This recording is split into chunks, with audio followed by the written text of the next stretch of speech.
The word that defied translation. The war had lasted longer than anyone had expected. The Confederation, a coalition of dozens of species across the known galaxy, had done its best to resist the relentless expansion of the Xelari dominion. But doing their best had never been enough. The Xelari were a force unlike any other. They did not negotiate, did not seek terms, and had no interest in anything but conquest and assimilation. They weren't simply an empire. They were a plague, sweeping across the stars, converting every living thing into fuel for their war machine.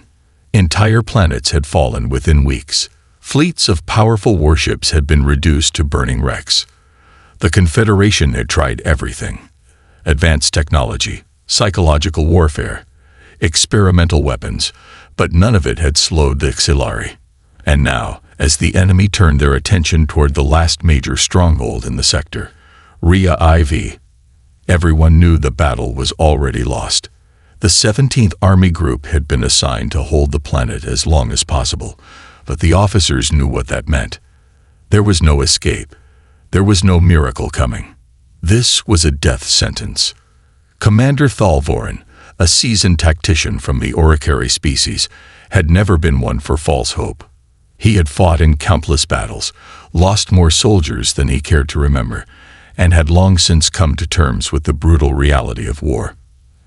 As he stood in the command bunker, watching the holographic display showing the Xelari fleet descending upon Rhea IV, he felt the same cold resignation he always did before a battle. And then he saw something that made him pause. A new fleet had arrived in the system. Small, unremarkable ships, nothing like the massive battleships of the Confederation or the living dreadnoughts of the Xelari. They were human ships. Thalvorin felt an annoyed growl rise in his throat. The humans were a young race, barely out of their own system, and they had joined the Confederation out of desperation more than anything else. They were technologically inferior, had no real war experience, and most frustratingly, had a habit of throwing themselves into battles they had no chance of winning. And yet here they were. A transmission came through on an open channel. "This is Colonel Elias Work of the 5th Terran Order.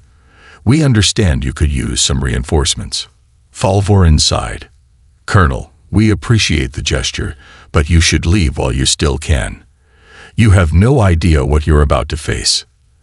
There was a brief pause on the other end of the transmission before the human spoke again. "Oh, we have a pretty good idea," Work said. "And we're staying." Before Thalvorin could argue, the human cut the transmission. Moments later, a single encrypted message appeared on his display. "Starfall has been authorized. Knights are on their way." Thalvorin frowned. His translation software struggled to process the message, leaving one word unchanged: Knight. The system had no direct translation for it. The best it could manage was mounted soldier in armor, but even that felt incomplete. Thalvorin dismissed the message. It didn't matter. The battle was about to begin, and the humans, whatever they thought they were doing, would be swept aside just as easily as everyone else. The first Xelari drop pod slammed into the surface of Rhea IV moments later. The battle was over before it even began. The Xelari were monsters, both in mind and body, twisted things of chitin and bone, with weapons grafted directly into their flesh. They moved with terrifying speed, tearing through defensive lines with inhuman precision. They didn't feel pain, didn't fear death. They were the perfect killing machines. The 17th Army Group fought valiantly, but it was hopeless. Their defensive perimeter crumbled within minutes. Entire battalions were wiped out in seconds. Even the heavy artillery, so devastating in every previous engagement, was rendered useless as the Xelari adapted, learning the patterns of fire and shifting their movements accordingly. The battle was lost. And then the sky burned. For a brief moment, the Xelari themselves hesitated, their alien minds struggling to process what was happening. Hundreds of fiery streaks descended from the heavens, moving faster than any drop pod or missile. They struck the ground with the force of orbital bombardments, sending shockwaves rippling across the battlefield. For several long, deafening moments, nothing happened. And then, from the smoking craters, they emerged. Thalvorin had seen a lot of things in his lifetime. He had seen fleets reduced to burning husks. He had seen cities turned to rubble. He had seen warriors throw themselves into certain death, hoping to buy their comrades a few more moments of life. But he had never seen anything like this. The humans had not arrived in tanks or armored vehicles. They had not deployed artillery or automated war machines. They had arrived in armor. Not the heavy mechanized suits that some Confederation species used, nor the sleek exoskeletons of the Orcs. This armor was something else entirely.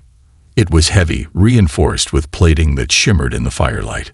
It bore markings, symbols that meant nothing to Thalvorin but somehow felt important. Some bore the images of beasts, dragons, wolves, lions, while others carried sigils of things Thalvorin couldn't even begin to understand. And they carried weapons unlike anything he had ever seen. Not energy rifles, not railguns. Blades, hammers, axes. It made no sense. And yet, as he watched, he realized something horrifying. The Xelari were hesitating. They, the perfect predators, the relentless executioners of 1,000 worlds, were not charging blindly into the fight. They were assessing these new arrivals. And they were afraid. One of the armored humans stepped forward, standing at the edge of a smoking crater. His armor was adorned with a golden scythe, a winged serpent surrounded by swirling storm clouds. When he spoke, his voice was amplified, echoing across the battlefield. The laws of chivalry demand that I offer you a chance to surrender. Silence. You will not accept, of course. You never do. The Xelari let out a guttural screech. The armored figure raised his twin blades. Very well, he said, then faced Jovian wrath. And with that, the knights charged. When knights ride to war, the battlefield trembled as the knights surged forward, a storm of steel and fury. Their armor, so alien yet unmistakably human, caught the light of burning debris, turning them into specters of myth, warriors from some ancient forgotten age, resurrected to bring judgment upon monsters. The Xelari, creatures without fear, hesitated for the briefest of moments. It was not hesitation born of doubt or uncertainty, but of something far more primal, instinct. Some ancient part of their bioengineered minds screamed at them to beware. And then, the moment was gone. The Xelari warriors let out an ear-piercing shriek and charged forward, their bladed appendages slicing through the air. Their bodies, a grotesque fusion of flesh and weaponry, moved with terrifying speed. The first impact came at full force. The battlefield had been chaos before, but now, it became something else entirely. Blades against beasts.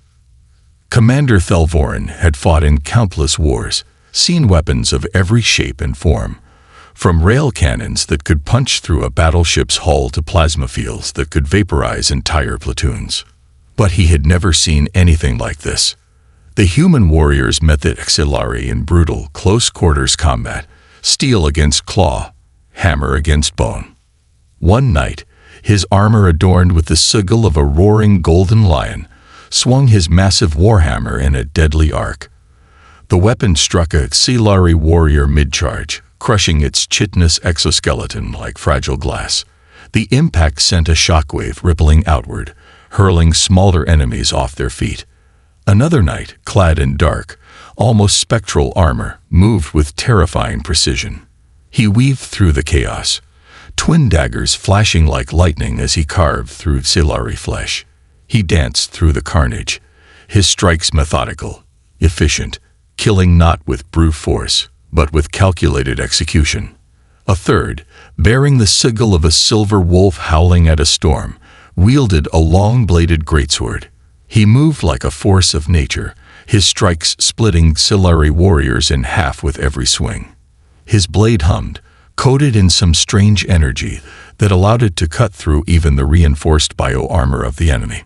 The Xelari adapted quickly, They always did. They shifted their tactics, attempting to swarm the knights, using their superior numbers to overwhelm them. And yet the humans fought like something out of legend. The fury of the Jovians. Thalvorin's mind reeled as he watched the carnage unfold. The humans should not have been able to hold their own. The Xelari were the apex predators of war, bioengineered killing machines that had wiped out entire civilizations. And yet, the humans did not just fight. They dominated. The Xelari had never encountered anything like the Jovians before. There had been rumors about them, the Knights of Terra. Not an official military branch, but something different. The Confederation had dismissed the reports as exaggerated myths, the stories of desperate refugees grasping for hope. But Thalvorin was watching the truth unfold before his very eyes. The Jovians did not fight with the cold, detached precision of a well-drilled military force. They fought like men possessed. Their weapons, their armor, their movements. Everything was built not just for war, but for something far older. Dueling, honor, glory. Even as they cut down the Xelari by the dozens, there was something almost ritualistic in their methods. These were not mere soldiers. They were warriors in the purest sense. And, against all logic, it was working. The battlefield, which had been a death sentence for the 17th Army Group only moments before, was shifting. The tide was turning. Thalvorin could not believe what he was seeing. What are you? A Xelari Biotitan. A towering monstrosity, easily 20 meters tall, with armor thick enough to shrug off artillery fire, roared as it stomped onto the battlefield. It was a walking fortress, bristling with weapons, its massive limbs capable of tearing through tanks like paper. The knights barely hesitated. The one in orange armor, the leader, raised his twin swords. Bring it down. They attacked as one. The first knight struck high, a massive batlix biting into the Biotitan's shoulder joint. The second moved low, severing one of its rear limbs with a blade that shimmered with crackling energy. The behemoth bellowed, swiping at them with a claw the size of a transport vehicle. But they were too fast. The knight with the silver wolf sigil vaulted over the attack, landing atop the Titan's back. He drove his blade deep into the creature's spine, twisting with savage precision. The Biotitan let out a deafening shriek. And then the leader, the one in orange, leaped. Even in his armor, he moved with unnatural speed, landing on the Titan's head.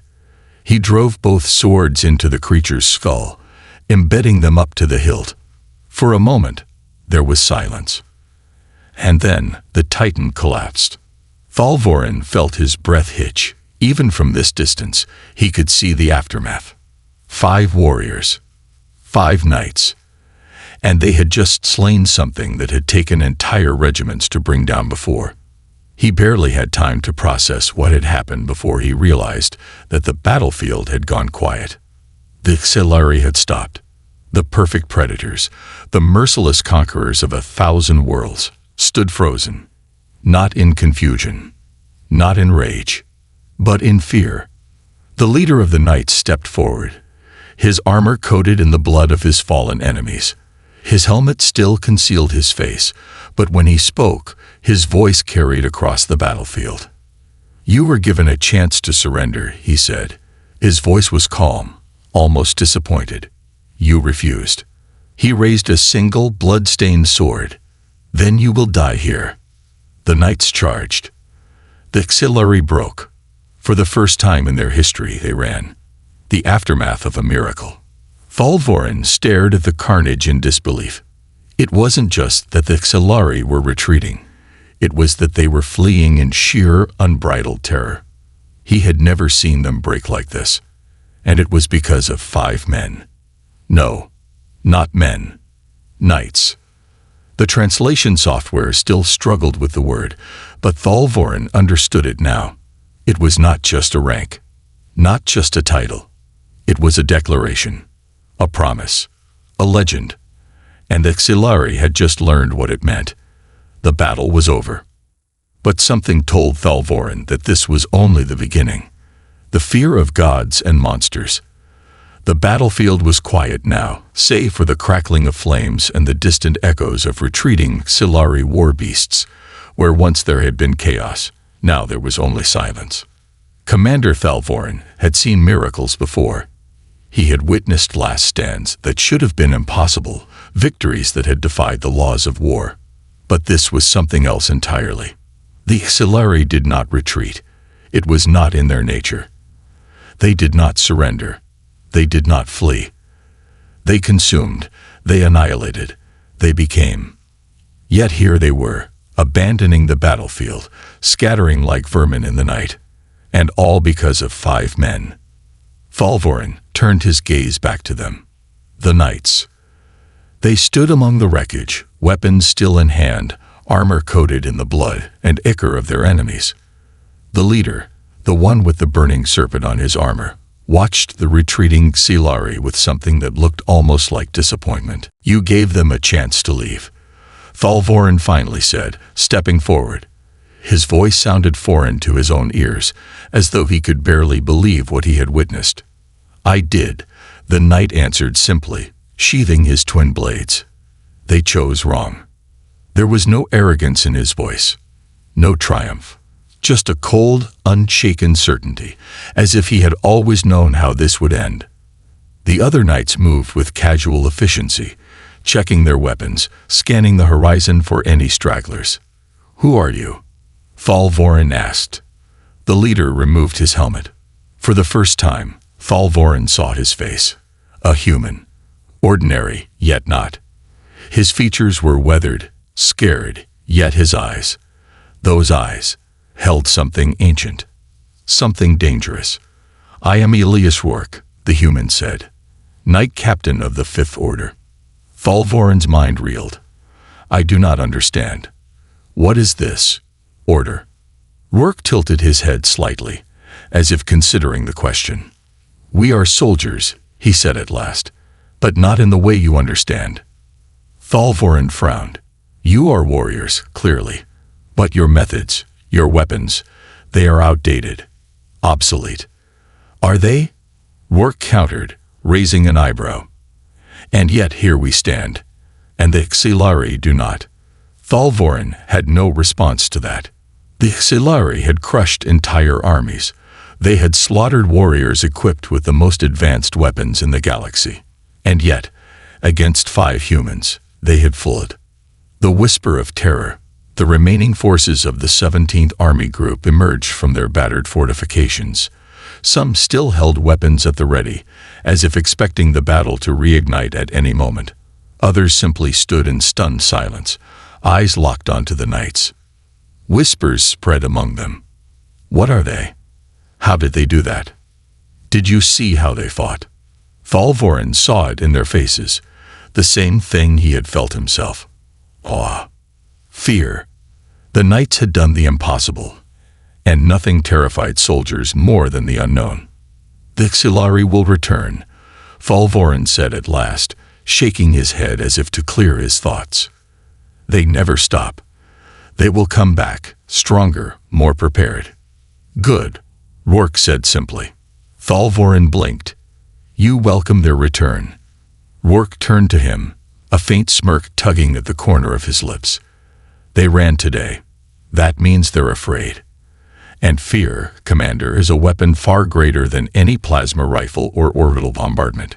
The word sent a shiver down Thalvorin's spine. He had fought the Xelari for years, and not once had he ever considered them capable of fear. And yet here they were, running. Because of humans, because of knights. The origins of wrath. The Confederation had always struggled to understand humanity. They were a young race, primitive compared to the great empires that had ruled the stars for millennia. But there was something about them, something that defied explanation. Thalvorin had seen their soldiers fight before.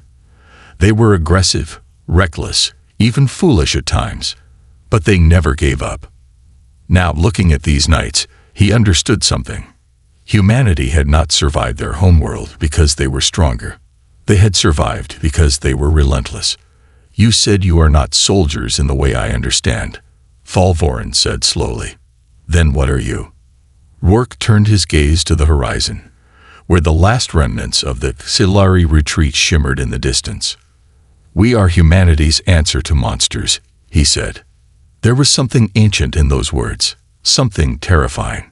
The other knights remained silent, but Thalvorin could see it in them, the same unshaken certainty, the same belief.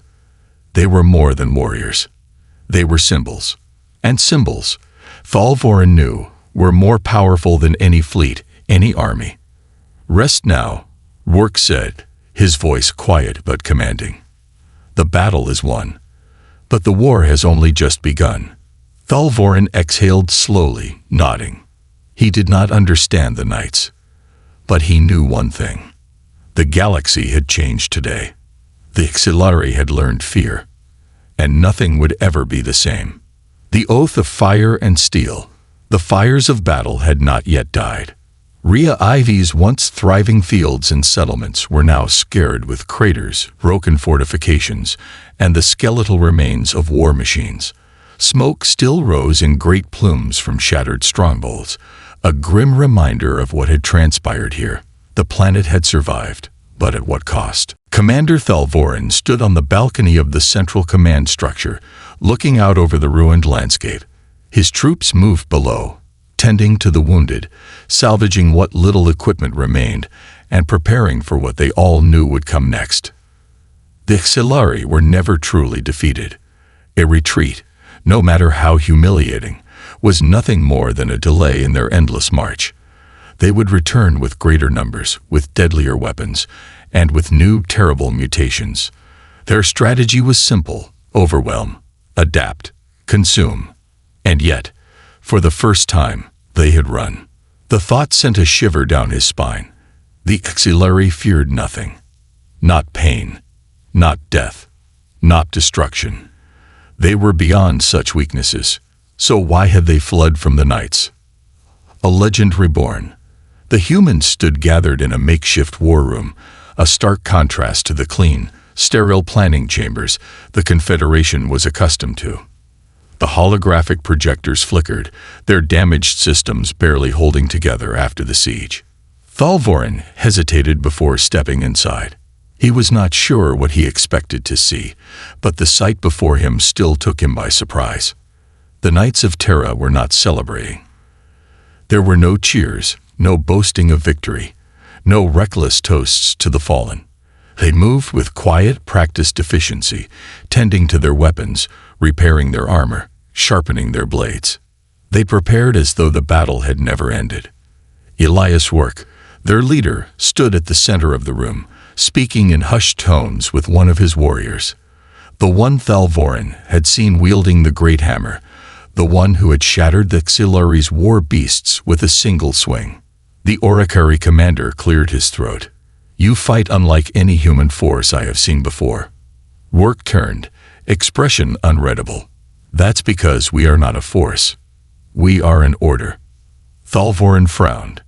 Explain. The knight captain exhaled, as if contemplating how much to reveal. You Confederation types believe in fleets, in armies, in war machines. He tapped his armored chest. We believe in something older, something stronger. He took a step forward, and though he was only a single man, Thalvorin felt as though he were standing in the presence of something ancient. We are the last oath-bearers of a dying creed, Rourke continued. Before space, before fleets, before guns, there was the sword. There was the shield. There was the knight. The word still refused to translate properly in Thalvorin's mind. What does it mean? The alien commander asked, feeling something close to frustration. This knight. What is it? Rourke studied him for a moment before speaking. A knight is more than a warrior, he said. More than a soldier. A knight is a symbol. A knight stands, even when all else falls. He nodded toward his men. We are the descendants of an ancient order, one that has existed since before humanity even dreamed of the stars. We were warriors once, bound by oath and honor. Then time and technology changed war. He gestured out toward the battlefield. But war never changes. Only the weapons do. Thalvorin narrowed his eyes. You have forsaken technology. Rourke laughed, a low, knowing sound. Not forsaken. We adapted. He tapped the hilt of his twin blades. This is not steel. It is a carbon nanoweave alloy, reinforced with graviton fields, lighter than air, sharper than anything the Xelari can grow from their bone forges. He pointed to his armor. This is not outdated plate. It is adaptive composite plating, reinforced with kinetic dampening layers, strong enough to withstand plasma, yet flexible enough to move as if it were cloth. He raised his gauntlet. This is not an old-world gauntlet. It is of psionic conduit, allowing us to amplify our strikes, to channel our fury, to break monsters with our hands. Thalvorin felt his blood run cold. This was not madness. This was method. The meaning of fear. Why did the Xelari run? Thalvorin asked at last. Rourke studied him. You already know the answer. The Oricary commander shook his head. No, I do not. I have fought them for years. I have seen them massacre entire civilizations, tear through our strongest warriors like wet paper. They do not retreat. They do not fear. Rourke's voice was quiet when he answered. They do now. Thalvorin clenched his jaw. How? Because they faced something they could not understand, Rourke said simply. They are apex predators, but they know how to counter armies, to break formations, to consume strategies. They are logical. He stepped closer. But we are not. He gestured to his men. We do not fight with logic.